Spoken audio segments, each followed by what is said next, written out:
Hi everyone, मैं रोहन यादव आप सभी का एक बार फिर से अपने यूट्यूब चैनल पर स्वागत करता हूं। जैसा कि आप सभी को पता है कि मैं अपने यूट्यूब चैनल पर समाज कार्य के संबंध में संपूर्ण जानकारी प्रोवाइड कराता हूं और साथ ही साथ समाजशास्त्र के संबंध में एमपीपीएससी और एमपी सेट की क्लासेस भी मैं आप लोगों को प्रोवाइड कराता हूं।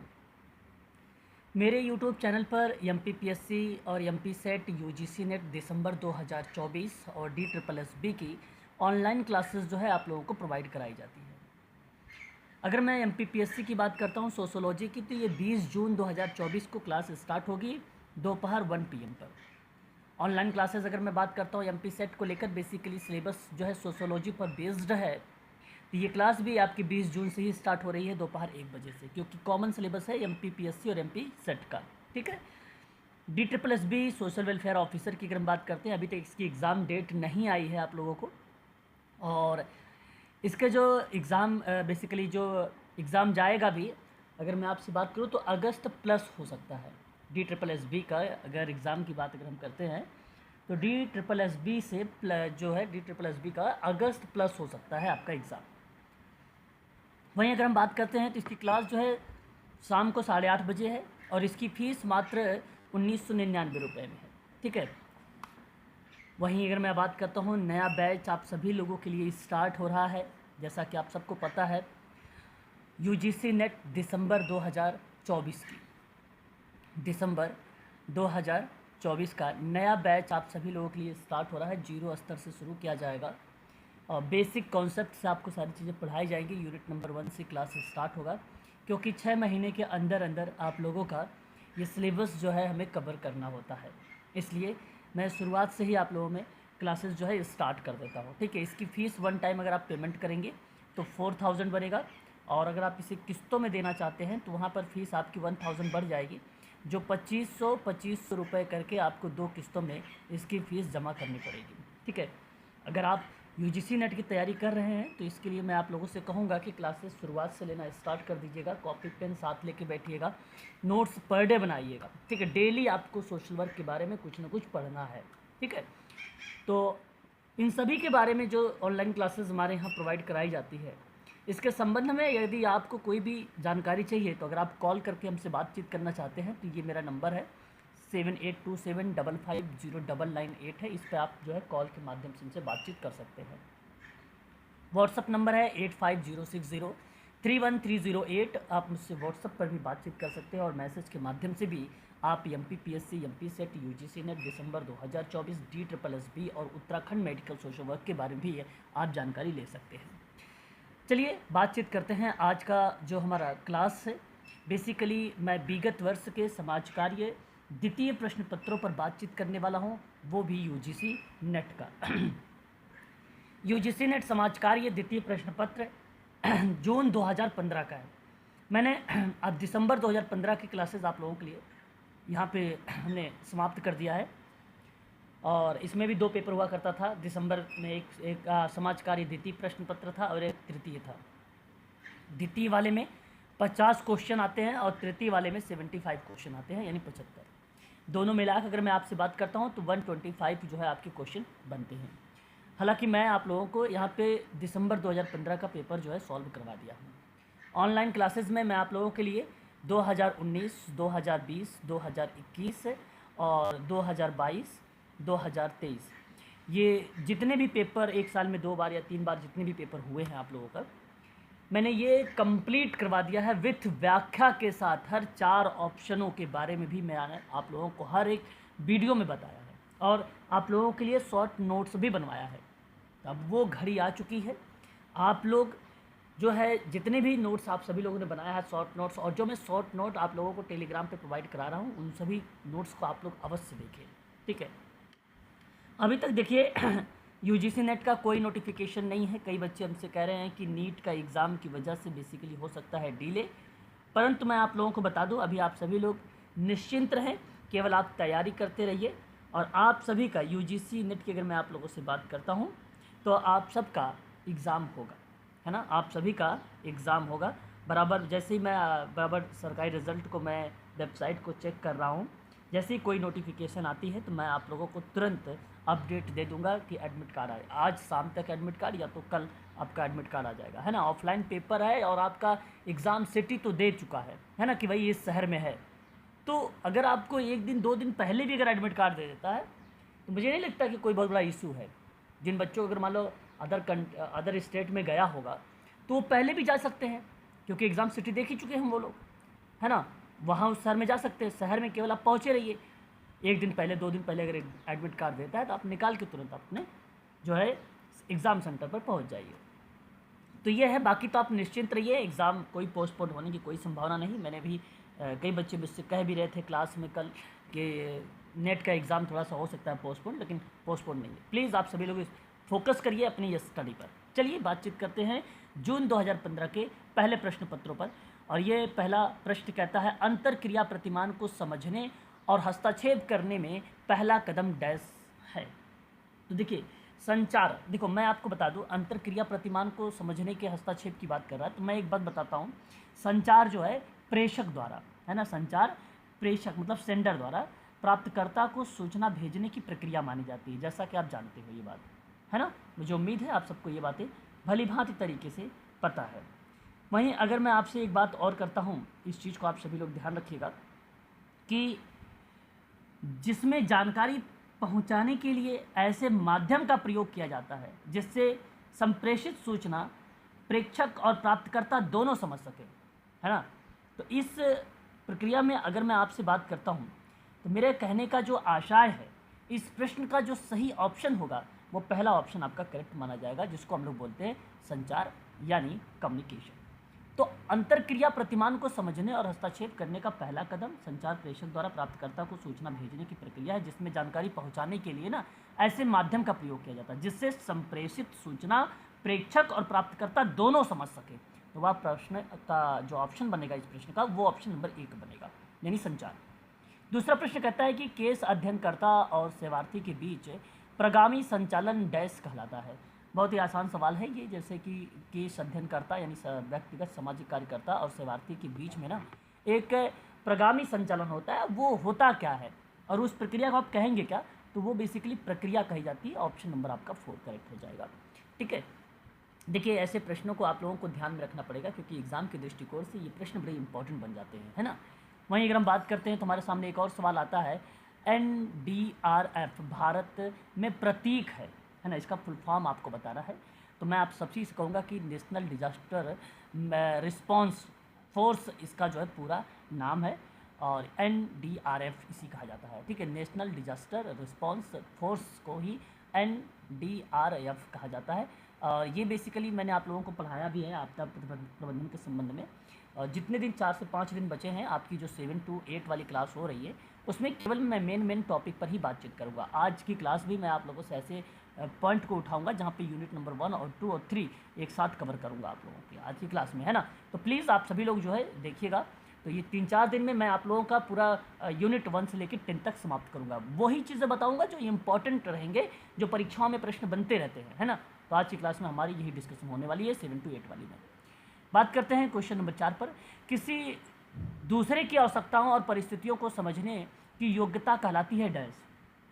क्वेश्चन नंबर 4, मैं आप लोगों से ये बताना चाह रहा हूँ कि दूसरों में कष्टों और संवेगों का अनुभव करने और समझने की तदानुभूति या सहानुभूति की प्रक्रिया बेसिकली आती है। समानुभूति, ठीक है, तदानुभूति और समानुभूति यानी जिसको हम लोग एम्पैथी बोलते हैं। तो अब देखिए किसी दूसरे की आवश्यकता और परिस्थिति को समझने में, तो मेन बात तो यहाँ पे नीड और कंडीशन है, नीड और कंडीशन है। इन कंडीशन को आप समझिए, वो तदानुभूति है। संवेदनाएं जब रिलेट होती हैं तो वो सहानुभूत होता है ना, इस बात को समझिए। तो ऑप्शन नंबर आपका यहाँ पर जो जानने वाला है 4th ऑप्शन आपका करेक्ट होगा। क्वेश्चन नंबर 5, निम्नलिखित में से कौन सा अधिनियम जो है वनों की आरक्षण को सीमित और विनियमित करता है। क्वेश्चन नंबर आपके सामने 5 है, इसका सही जवाब होना चाहिए ऑप्शन नंबर सी, वन संरक्षण अधिनियम। आप लोग कमेंट करिएगा वन संरक्षण अधिनियम कब आया है। देखिए अगर आप ऑनलाइन क्लासेस लेते हैं तो वहाँ पर मैं आप लोगों को ये सारे पूरे चारों ऑप्शनों आप बताता हूँ यहाँ पे, लेकिन ये क्लास मैंने पब्लिक कर रखा है फिलहाल, तब भी मैं आप लोगों को जो मेन चीज़ें हैं उसको तो यहाँ पर डिस्कशन कर ही रहा हूँ, है ना। तो इस बात को आप सभी लोग ध्यान रखिएगा। और क्वेश्चन नंबर 5 का ऑप्शन नंबर जो 3rd है वो सही जाएगा। क्वेश्चन नंबर 6 आपके सामने, डैश चिकित्सा अंतः संघर्ष सिद्धांत पर आधारित है। क्वेश्चन नंबर 6 आपके सामने प्रस्तुत है और मैं आप लोगों से कहूँगा कि ऑप्शन नंबर आप बी लगाइए, मनोगत्यात्मक सिद्धांत को यहाँ पे शामिल कर दीजिए या थेरेपी शामिल कर दीजिए, जो अंतर संघर्ष सिद्धांत पर आधारित होता है। मनोगत्यात्मक जो होता है ना, अंतर संघर्ष सिद्धांत पर आधारित होता है। ठीक है, ये बात आप सभी लोगों को ध्यान रखना होगा इस प्रक्रिया के अंतर्गत। और जिसे बाह्य एक संघर्ष की प्रक्रिया में आता है तो वो समाज शब्द रिलेट हो जाता है वहाँ पर, तो समाज से रिलेटेड जो भी थेरेपीज वगैरह हो जाती हैं तो उन थेरेपीज़ को हम यहाँ पे शामिल करें, जैसे व्यवहार है, मनोसामाजिक है, समाज संज्ञानात्मक, ये सभी जो है चिकित्सा की बाह्य संघर्ष के सिद्धांत कहलाते हैं। ठीक है ना, और भी होते हैं, ऐसे नहीं कि केवल यही है, और भी सिद्धांत है। क्वेश्चन नंबर 7, भारतीय संविधान के किस अनुच्छेद के तहत बाल श्रम किसी भी रूप में निषिद्ध होगा? देखो, मैं आप लोगों को इस सवाल के बारे में कई बार बता चुका हूँ। अब तो ऐसा आप सबको बता दूं मैं कि ऐसा कोई भी क्वेश्चंस नहीं आता है जिसमें मैं आप लोगों को ना पढ़ाऊँ, क्योंकि पूरी यूनिट कवर हो चुकी है। आप लोगों की यूनिट नंबर 1 से लेकर 10 तक कवर हो चुका है। प्रश्न जो भी परीक्षा में आप लोगों से पूछे जाएंगे 18 जून को ना, वो सिलेबस के ही अंतर्गत आएंगे। और जितनी चीज़ें मैंने पढ़ाया, जो भी नोट्स दिए हैं, शॉर्ट नोट्स है, शॉर्ट नोट लिखवाया भी है आप लोगों को, अपनी PDF भी मैंने प्रोवाइड कराया है, कंटेंट यूनिट नंबर 1 से लेकर 10 तक के, उन सभी चीज़ों को आप देखें। टेलीग्राम में बराबर टच रहें और इस समय टेलीग्राम का ही आप सभी लोग यूज़ करें। ठीक है, क्वेश्चन नंबर 8, व्यावसायिक समाजकारी के ऐतिहासिक पूर्वोदाहरण में जेम एडम का नाम सबसे ज़्यादा जुड़ा हुआ था। व्यवसाय समाजकारी में अगर मैं बात करता हूँ या ऐतिहासिक पूर्वोदाहरण की बात अगर हम लोग करते हैं ना, तो जेम एडम का नाम आता है, ये बात सत्य है। और मैं आपसे ये बोलना चाहता हूँ कि जेम एडम का नाम फिर किस में आता है व्यवसाय समाजकारी में, अगर ऐतिहासिक परिप्रेक्ष्य से अगर आप बात भी कर रहे हैं तो इस सवाल का सही जवाब होना चाहिए सेटलमेंट मोमेंट में आता है जेम एडम्स का नाम। और सेटलमेंट मोमेंट मैंने आपको अभी हाल ही में बताया था, एक बच्चे ने मुझसे हिस्ट्री को लेकर एक सवाल पूछा हुआ था, जिसमें समाजकारी इतिहास में सेटलमेंट मोमेंट भी शामिल किया गया था उसमें। ठीक है, और इन सभी चीज़ों के बारे में मैंने आप लोगों को बताया भी है कि सन 1889 में दान वाली संगठन थी, समिति थी, और ये कम्युनिटी के आधार पे, और सन 1880 वाली प्रक्रिया में अगर हम बात करते हैं तो वहाँ पे सेटलमेंट या व्यवस्थापन गृह आंदोलन की बात हो रही थी। ठीक है, आगे बात करेंगे क्वेश्चन नंबर 9, समाजकारी शिक्षा निम्नलिखित में से कौन सा क्षेत्रकारी कार्यक्रम का पहलू नहीं होता है ना? ये क्वेश्चन नंबर 9 आपके सामने प्रस्तुत है। मैं आपको बता दूं इसका जवाब। तो बेसिकली यहाँ पर अगर हम बात करते हैं तो आपके सामने एक रिप्रेजेंट होता है अन्वेषण कार्यक्रम और एक रिप्रेजेंट होता है समस्या का हल निकालना। देखिए, सवाल कहता है समाज कार्य शिक्षा, सोशल वर्क में एजुकेशन की बात किया, और उसने कहा कि आप बताइए क्षेत्र कार्य कार्यक्रम का मूल पहलू नहीं है। तो मूल पहलू मतलब जो बेसिक चीज़ें हैं, जो बुनियादी तरीके से नहीं है, तो वो देखो अन्वेषण कार्यक्रम एक है, वो नहीं है। समस्याओं का हल करना, वो प्रक्रिया बेसिकली शामिल नहीं किया गया। तो मैं आप लोगों से कहूँगा 3rd और 4th वाला जो ऑप्शन दिखा रहा है आपको यहाँ पे, चौथे में दिखा रहा है, और ये चौथा वाला ही ऑप्शन आपका करेक्ट हो जाएगा क्वेश्चन नंबर 9 का। बाकी देखिए, करके सीखने पर बल देता है एजुकेशन, शिक्षा पे, ये बात पॉजिटिव शब्द है। शैक्षिक दृष्टिकोण को नियोजित करने की बात करता है, ये पॉजिटिव शब्द है। तो मैं आप लोगों से कहूँगा कि ये तो पहला दूसरा तो है ही, है ना, ये तो पहलू है। पहलू पूछा कौन सा नहीं है, तो समस्या हल देना और अन्वेषण कार्यक्रम। अन्वेषण मतलब होता है खोज जैसी क्रियाओं को। क्वेश्चन नंबर 10, निम्नलिखित में से आपसे ये सवाल पूछा गया, निम्नलिखित में से, है ना, एक मिनट, निम्नलिखित में से कौन सा समाजकारी एवं व्यवहार, निम्नलिखित में से कौन सा समाजकारी एवं व्यवहार की प्रक्रिया को रिप्रेजेंट किया गया है जिसमें मनोविश्लेषणात्मक सिद्धांत के चिकित्सा हस्तक्षेप के घनिष्ठ रूप से जुड़ा हुआ है, जुड़ा नहीं कहा जाता। तो निम्नलिखित में से कौन सा समाजकारी एवं व्यवहार के मनोविश्लेषणात्मक सिद्धांत के चिकित्सा हस्तक्षेप से घनिष्ठ रूप से जुड़ा नहीं कहा जा सकता? तो कौन सा, देखो अब सिगमंड फ्रायड के बारे में मैंने देखो फ्री एसोसिएशन मैंने आपको कल ही बताया था, तो यानी ये तो है। क्वेश्चन नंबर 10 का पहला ऑप्शन आपका यहाँ पे जो प्रस्तुत हुआ ये है, संक्रमण भी है, प्रतिसंक्रमण भी है, लेकिन परिवेशगत प्रभाव बेसिकली क्वेश्चन नंबर 10 में नहीं है। तो आप डी वाले ऑप्शन को लगाइए, यानी 4 ऑप्शन आपका करेक्ट हो जाएगा। समवृत्तिक क्षेत्र की धारण संबद्ध है, समवृत्तिक क्षेत्र की धारण संबद्ध है। क्वेश्चन नंबर 11 देखिए, मैं आपको ये बताना चाह रहा हूँ क्वेश्चन नंबर 11 में कि कार्य रोजर्स, यहाँ पे आप कार्ल रोजर्स का नाम लीजिए, कार्ल रोजर्स महोदय की जो प्रक्रिया है बेसिकली समवृत्तिक क्षेत्र की धारणा से रिलेट करती है। कार्ल जुंग तो व्यक्तित्व के विकास में आ जाता है, कर्ट लेविन बेसिकली गत्यात्मक वाली क्रियाओं में, आप समूह गतिकीय वाली क्रिया में रिलेट करा सकते हो आप लोग, है ना। और इसके बारे में मैंने कई आप लोगों को रिप्रेजेंट भी किया, परिहार से परिहार और परिहार से अपार जैसे शब्दों को भी रिप्रेजेंट करने वाला एक कॉन्सेप्ट है, वो भी यहाँ पर शामिल हो जाता है। और अल्पोर्ट भी व्यक्तित्व के विकास में आ जाता है ना। तो बेस्ट यहाँ पे समवृत्तिक क्षेत्र में धारणा का कार्ल रोजर्स का ही नाम, यहाँ पे रोजर्स लिखा हुआ है, आप रोजर्स भी कह सकते हैं। क्वेश्चन नंबर 12 में आपके सामने कि कहा कि डैश में यह निहित है कि कुछ आवेगों को अवांछित आवेगों के स्थान पर उसका विरोधी आवेग लाकर अमिज्ञता डैश क्षेत्र से बाहर रखा जाता है। तो आपके सामने कहा कि डैश में ये निहित किया गया, ये निहित किया गया मतलब अब देखो अगर मैं आपको प्रतिक्रिया निर्माण का निहित कर देता हूँ तो प्रतिक्रिया निर्माण में यह निहित है कि कुछ आवेगों को अवांछित मतलब होता है निगेटिव आवेग के स्थान पर उसका विरोधी आवेग लाकर अमिज्ञता क्षेत्र से बाहर रखा जाए तो वह प्रतिक्रिया निर्माण हो जाएगा। ऑप्शन आपका यहाँ पे जो करेक्ट है वो ऑप्शन नंबर सही माना जाएगा, आपका डी वाला ऑप्शन, यानी 4 ऑप्शन आपका सही माना जाएगा। ठीक है, आगे बढ़ेंगे और अगले सवाल की तरफ रुख करेंगे। क्वेश्चन नंबर देखिए 13 हमारे सामने, यदि कोई व्यक्ति किसी को घाटा या कमी के रूप में देखता है, उसको यदि वह पूरा करने की कोशिश करता है तो वह निम्नलिखित में से कौन सी सुरक्षा युक्ति का इस्तेमाल कर रहा है। मान लीजिए यदि कोई व्यक्ति किसी को घाटा या कमी के रूप में देख रहा है, किसी को घाटा या कमी के रूप में यहाँ पे रिप्रेजेंट हो रहा है, तो उस प्रक्रिया में यदि उसको पूरा कर, अब देखो पूरा करने की कोशिश कर रहा है, घाटा है उसको, तो ये क्षतिपूर्ति कर रहा है। क्या कर रहा है? ये क्षतिपूर्ति का काम कर रहा है। तो ऑप्शन आपका 3 सही हो जाएगा। 14 कहता है कि डैश ऐसा विक्षोभ है जो व्यक्ति और परिवेश के बीच में घटित होता है और इसमें असमानताओं को नकार दिया जाता है ना, और समानताओं पर ऐसा बल होता है कि जिसके पीछे यथार्थ का आधार नहीं होता है। अब समझिएगा इस प्रश्न का, अगर मैं आप लोगों से बात करता हूँ तो संप्रभाव एक ऐसा विक्षोभ होता है जो व्यक्ति और परिवेश के बीच घटित होता है, ये बात सत्य है। ठीक है, और इसमें असमानता को नकार दिया जाता है। असमानता मतलब आप समझ ही रहे होंगे, जहाँ पे बेसिकली पॉजिटिव परिप्रेक्ष्य में बात ना होकर के नेगेटिव परिप्रेक्ष्य में बात हो रही, तो उसको क्या कर रहा है? हटा रहा है, असमानता को नकार रहा है, ऐसे पर वो क्रियाओं पर बल देता है। तो इसके पीछे यथार्थ का आधार कौन सा नहीं है?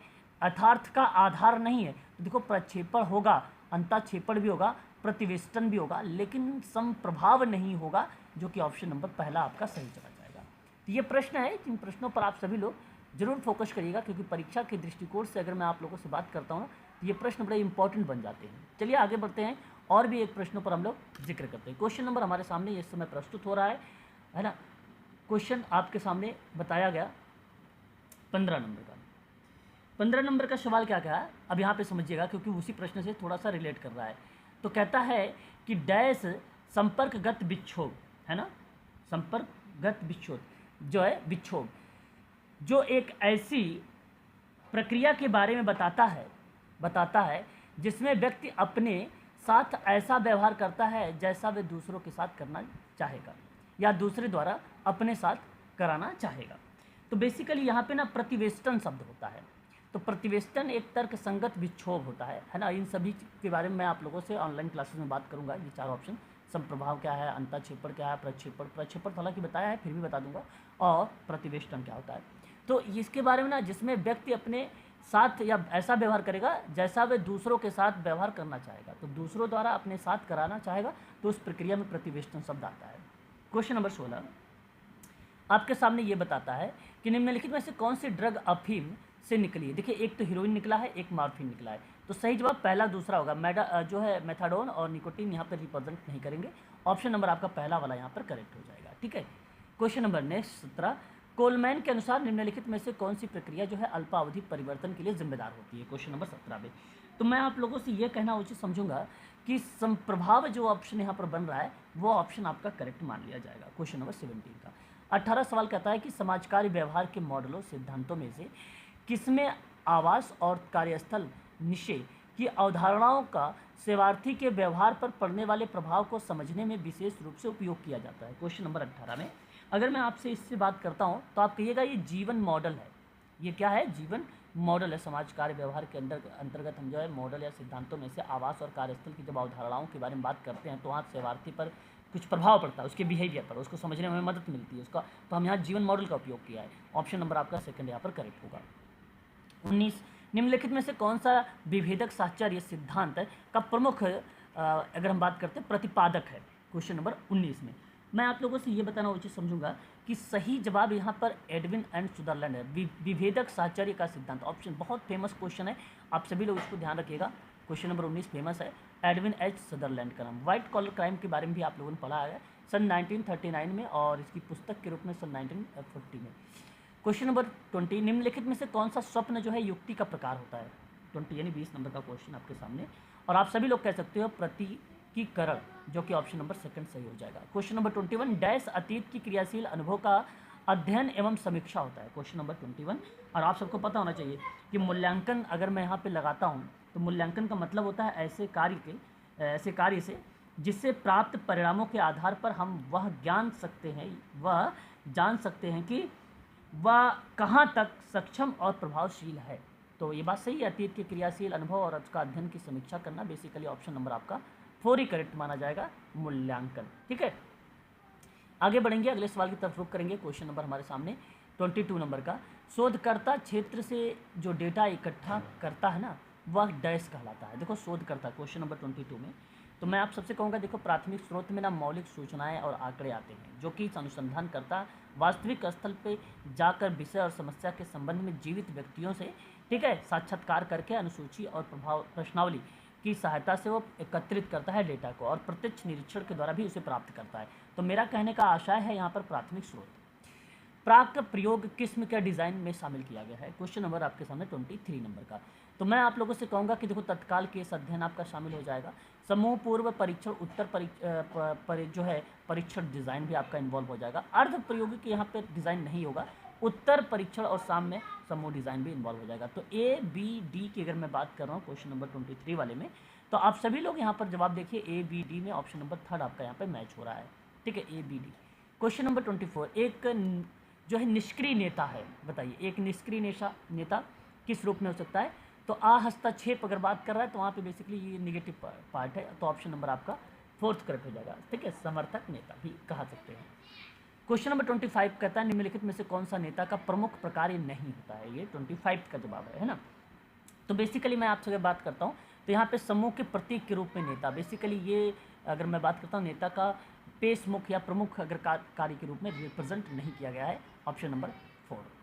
क्वेश्चन नंबर 26 कहता है प्रबलीकरण सिद्धांत के अनुसार अंतःवैयक्तिक आकर्षण का प्रमुख आकर्षण रहा है। क्वेश्चन नंबर 26 वाले में, तो आप सभी कहेंगे प्रबलीकरण का सिद्धांत के अनुसार पुरस्कार और अंतःवैयक्तिक आकर्षण का प्रमुख आकर्षक रहा है, और इस आधार पर 26 में अगर मैं कहूँगा तो पुरस्कार आप लगाइए, ऑप्शन नंबर पहला आपका सही हो जाएगा। क्वेश्चन नंबर 27, जैसा कि आप सबको पता है 27 में कहता है कि सामाजिक व्यवहार में सामान्य तंत्र का सिद्धांत का इस्तेमाल करते समय सामाजिक कर्मी को निम्नलिखित में से किस परिवेश की जानकारी होनी चाहिए? बात तो सही है, यहाँ बेसिकली अगर मैं बात करूँगा आप लोगों से तो आप सभी लोग कह सकते हो कि एक वास्तविक परिवेश की जानकारी होनी चाहिए, सेवार्थी द्वारा अनुभूत परिवेश की जानकारी होनी चाहिए, कार्यकर्ता द्वारा अनुभूत परिवेश की जानकारी होनी चाहिए, आरंभिक बचपन की जानकारी है। यहाँ पर ऑप्शन आप जो पॉइंट नंबर डी है 4th है, इसको एलिमेंट करिए, 1 2 3 को लगाइए और ऑप्शन नंबर 4 को सही कर दीजिए। ठीक है, 27 का ये जवाब हो जाएगा। क्वेश्चन नंबर आगे बढ़ेंगे हम लोग 28 नंबर पर। 20 नंबर एक क्वेश्चन नंबर 28 कहता है कि किसी सामाजिक समूह के जीवन व्यापी लक्ष्य और उद्देश्य क्या हो सकते हैं 28 का? तो आप सभी लोग कह सकते हो कि इसका बेसिकली संयोजन क्षमता किसी सामाजिक समूह के जीवन व्यापी लक्ष्य और उद्देश्य हो सकते हैं। तो मैं इस सवाल के आधार पर आप सभी लोगों से बता सकता हूँ कि संयोजन शब्द जहाँ पे रिप्रेजेंट किया जा रहा है क्वेश्चन नंबर 28 में, तो आपका ये संयोजन शब्द जो है क्षमता रिलेट कराएगा ऑप्शन नंबर 4 में। क्वेश्चन नंबर 29, प्रयोगात्मक शोध में किस प्रक्रिया की आवश्यकता नहीं होती है? बात यह है कि नीड नहीं है प्रयोगात्मक रिसर्च में या शोध में। 29, तो आप कह सकते हो यहाँ पर कि ऑप्शन नंबर जो बी है जहाँ भागीदारी पर्यवेक्षण है, ये बेसिकली इन्वॉल्व नहीं होता है प्रयोगात्मक शोध की प्रक्रिया के दौरान। तो ऑप्शन नंबर आप सेकंड वाला या बी वाला ऑप्शन आप यहाँ पर कह सकते हैं। ठीक है, सेकंड ऑप्शन। बात करेंगे 30 पर, दोषपूर्ण व्यवस्था में सामाजिक विकास को सुनिश्चित करने के लिए पद्धति वांछनीय और परिवर्तन लाती है। ठीक है, परिवर्तन लाती है। ठीक है, 1 मिनट मैं आप लोगों को, ठीक है आप ध्यान से देखिएगा थोड़ा सा। देखिए क्वेश्चन नंबर 30 कहता है कि आपके सामने ये सवाल आपसे क्या बोल रहा है? आपसे कह रहा है कि दोषपूर्ण व्यवस्था में सामाजिक विकास को सुनिश्चित करने के लिए पद्धति वांछनीय परिवर्तन लाती है, वह क्या कहलाती है? क्वेश्चन नंबर 30 में आप जवाब बता सकते हो कि सामाजिक क्रिया जो होता है बेसिकली दोषपूर्ण व्यवस्था में सामाजिक विकास को सुनिश्चित करने के लिए वांछनीय परिवर्तन लाती है, और बात सही है, सामाजिक क्रिया ऑप्शन नंबर आपका 3rd सही है। क्वेश्चन नंबर 31, समुदाय एक ऐसा सामाजिक समूह है जिसमें एक हद तक हम की भावना होती है। जो निश्चित क्षेत्र में रहते हैं। और ये शब्द बेसिकली किसके द्वारा दिया गया है, मैंने आपको कई बार पढ़ा चुका हूँ, वो बोगार्ट्स की परिभाषा है। ऑप्शन नंबर आपका पहला सही है ना। तो ये सभी जो है समाज कार्य के प्रश्न पत्र हैं जो आप DSSB और MP सेट और UGC नेट, साथ ही साथ MPPSC सोशल वर्क या सोशोलॉजी के अंतर्गत भी ऐसे प्रश्न हम लोगों की परीक्षा में देखने को मिल जाते हैं, ठीक है। और मैं आप लोगों के लिए जो है समाज कार्य में विभिन्न प्रकार की जो क्लासेस हैं, जैसे MP सेट है, MPPSC है, UGC नेट है, UGC नेट दिसंबर 2024 का एक नया बैच स्टार्ट कर रहा हूँ मैं आप लोगों के लिए। MP सेट की भी क्लासेस स्टार्ट हो रही है 20 तारीख से, है ना। तो इन क्लासेस के बारे में अगर आपको जानकारी चाहिए तो मेरा नंबर डिस्क्रिप्शन में भी है, या तो यहाँ पर नोट कर लीजिए 7827, ठीक है, 550998 है। इस पर आप मुझे कॉल करके बात कर सकते हैं। व्हाट्सअप करना चाहते हैं तो 8506031308 पर आप मुझसे जो है बातचीत भी कर सकते हैं और मैसेज भी कर सकते हैं, ठीक है। तो ये जो है सभी जानकारी आप लोगों को मैं अपने यूट्यूब चैनल पर प्रोवाइड करा देता हूँ। ईजिली आप लोगों को सारे कंटेंट वगैरह मिल जाते हैं। किताब भी कहीं आपको परचेज़ करने की ज़रूरत नहीं है, मेरे पास इतने नोट्स है कि मैं आपको सारे नोट्स प्रोवाइड करा देता हूँ, ठीक है। और कई विभिन्न किताबों से लिया गया है, ऐसा नहीं कि आपको केवल एक ही किताबों को फॉलो किया गया है। विभिन्न प्रकार की किताबें हैं जो भी समाजकारी की, उन किताबों को फॉलो करके मैंने नोट्स बनाए हैं आप लोगों के लिए, है ना। क्वेश्चन नंबर देखिए 32 में PTSD का प्रतीक क्या हो सकता है, ये फुल फॉर्म आपसे पूछा गया है क्वेश्चन नंबर 32 में। तो पोस्ट ट्रॉमेटिक स्ट्रेस डिसऑर्डर है, ऑप्शन नंबर आपका 4 सही होगा। क्वेश्चन नंबर 33 देखिए, यहाँ पे सुमेलित किया हुआ सवाल है। क्लासिकी एक अनुकूलन है, जैसा कि आप सबको पता भी होना चाहिए और मैंने आपको बताया भी है। तो इसका सही जवाब जो जाएगा वो बेसिकली स्किनर का नाम यहाँ पे करेक्ट होगा, ठीक है। क्लासिकी अनुकूलन, सॉरी, यहाँ पे क्लासिकल अनुकूलन तो इवान पैट्रिक पावलोव का नाम आ जाएगा, रिप्रेजेंट होगा। और GOMS मॉडल की बात अगर हम लोग करेंगे तो इस मॉडल की प्रक्रिया में अगर हम लोग जिक्र करेंगे तो ये थर्ड को नेवेल नाम रिप्रेजेंट होगा। ये देखो मॉडल मैं आप लोगों को ऑनलाइन क्लासेस में जिक्र करूँगा आप सभी से, ठीक है ना। आप स्क्रीनशॉट ले लिया करो, आप मुझे ग्रुप में मैसेज कर दिया करो, मैं आप लोगों को इन नोट्स के या इस टॉपिक के बारे में आपको नोट्स भी प्रोवाइड कराऊंगा और इस टॉपिक के बारे में भी मैं आपको 7 to 8 वाली क्लास में बात भी करूँगा। 7 to 8 वाली क्लास में थ्योरेटिकल चीज़ें ही चलेंगी, 8:30 वाले में आपकी फिर प्रैक्टिस होगी। क्रिया प्रसूत अनुकूलन होता है, BF स्किनर का नाम, सामाजिक अधिगम बैंडूरा का नाम, और सही ऑप्शन यहाँ पर आप मैच कर सकते हैं सेकंड वाला, शायद जाएगा आपका। वहीं अगर हम लोग बात करते हैं अगले सवाल की तरफ, अगला सवाल आपके सामने प्रस्तुत है और ये सवाल क्या कहता है आपसे, WHO का मुख्यालय बेसिकली कहाँ पे है, जिनेवा में है। मैंने आपको पहले बता रखा है, जो शुरुआत में W आए, लास्ट में O आए, बीच में चाहे T आए, WTO आए, एक्सेट्रा कोई भी लेटर होता है, तो 90% बेसिकली इसका जो मुख्यालय होता है वो जिनेवा ही होता है, ठीक है। आगे हम बात करते हैं यूनेस्को के बारे में। यूनेस्को का न्यूयॉर्क में है, जैसा कि आप सबको पता है।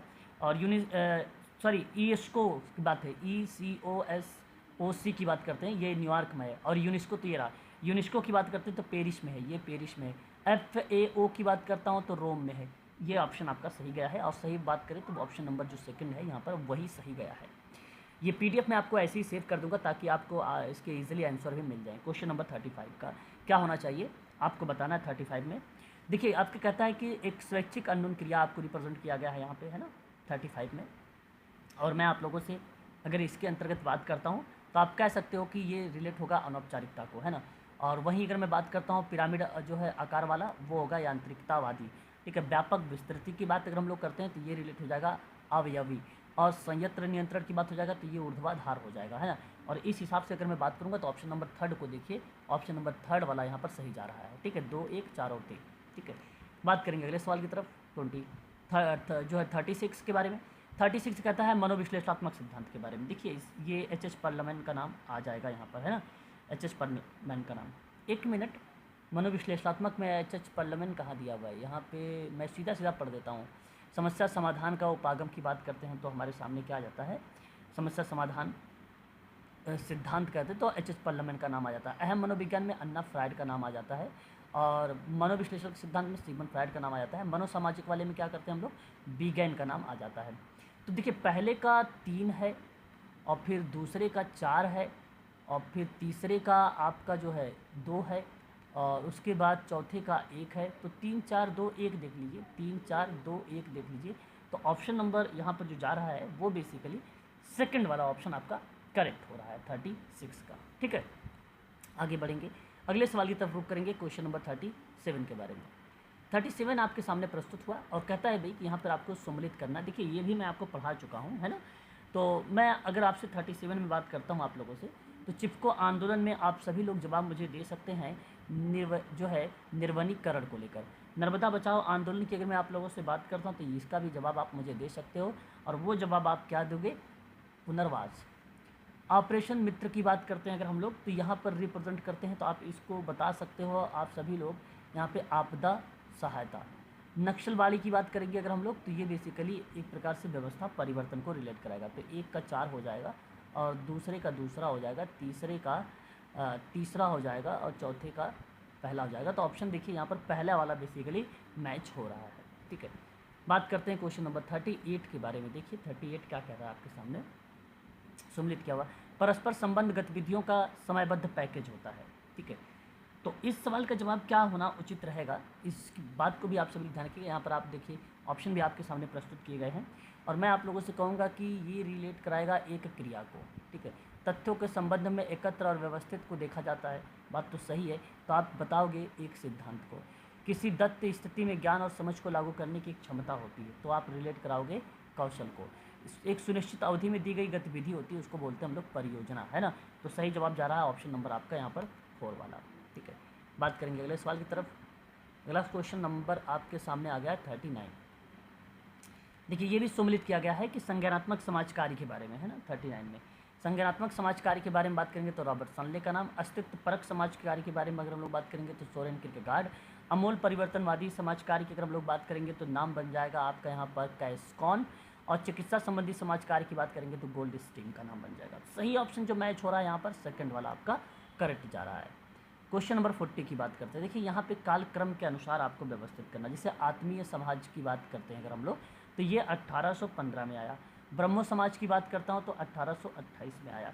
और आर्य समाज की बात करता हूँ तो ये 1875 में आया। और अगर हम बात करते हैं आर्य महिला समाज के बारे में, आर्य महिला समाज है ये 1948 में आया। अब देखो क्रम में लगा ही है, इसलिए ऑप्शन नंबर आपका 3rd ही सही जवाब होगा। क्वेश्चन नंबर 41 PSPSS विश्लेषक प्रक्रिया का सही अनुक्रम के रूप में आपको यहाँ पर रिप्रेजेंट किया गया है क्वेश्चन नंबर 41 में। देखिए इस सवाल के अगर आधार पर बात अगर हम लोग करते हैं तो जैसे कि क्वेश्चन नंबर 41 में, तो आप यहाँ कोई ऑप्शन में सत्य नहीं दिया गया है, इसलिए ऐसे प्रश्नों पर सभी बच्चों को जो है कॉमन नंबर दिए गए थे, है ना। इस प्रश्न पर तो यहाँ बेसिकली क्रम नहीं दर्शाया गया है, इसलिए इसको आप छोड़ दीजिए क्योंकि ऑप्शन सही नहीं है इसका। कॉमन नंबर सभी बच्चों को दिए गए थे। क्वेश्चन नंबर आगे बढ़ेंगे अब लोग 42 लोक विनिमय के संस्थानिक पैटर्न में भाग लेते हैं, बात तो सत्य है, यहाँ पर आप कह भी सकते हो, है ना। और वहीं अगर हम बात करते हैं यह पैटर्न उनकी आर्थिक आवश्यकताओं को पूरा भी करती, बात सही है, इसकी व्याख्या भी हो रही है, इसलिए ऑप्शन नंबर पहला सही चला जाएगा। क्वेश्चन नंबर 43 नशे की दुरुपयोग ऐसी स्थिति है जिससे चिकित्सकीय मदद की ज़रूरत होती है, ये भी देखिए बात सत्य है। और वहीं अगर मैं बात करता हूँ बीमारी की हालत में चिकित्सा की मदद की ज़रूरत भी होती है, ये भी सत्य है। दोनों स्टेटमेंट करेक्ट है, इसलिए आप कह सकते हो यहाँ पर AR दोनों सही है। 44 संघर्ष रहित सामंजस्यपूर्ण समाज जो है व्यवहारिक रूप से असंभव होता है, क्वेश्चन नंबर 44 वाले में। तो आप यहाँ पर इस प्रक्रिया को किस तरीके से आप दर्शा सकते हैं, तो आप कह सकते हो ये बात तो सत्य है। संयोजक अपने निर्माण और समृद्धि के लिए असामंजस्य की ज़रूरत होती है ना। इस प्रक्रिया में अगर मैं बात करूँगा तो ये भी स्टेटमेंट देखो यहाँ देखो अगर मैं बात करता हूँ जो है समाजकों अपने निर्माण और समृद्धि के लिए असामंजस्य की ज़रूरत होती है ना। तो ये बेसिकली एक प्रकार से स्पष्टीकरण नहीं करता है इस पहले वाले पॉइंट को। देखो यहाँ पर AR यहाँ दिया नहीं गया कि ये सही है नहीं सही है, तो ये आंशिक रूप से सत्य भी हो सकता है और असत्य भी हो सकता है, इसलिए यहाँ पर कहा गया है ऑप्शन नंबर 4 को। ए सही है लेकिन RA की सही स्पष्टीकरण नहीं है, तो ये आंशिक रूप में आता है ये ऑप्शन, है ना।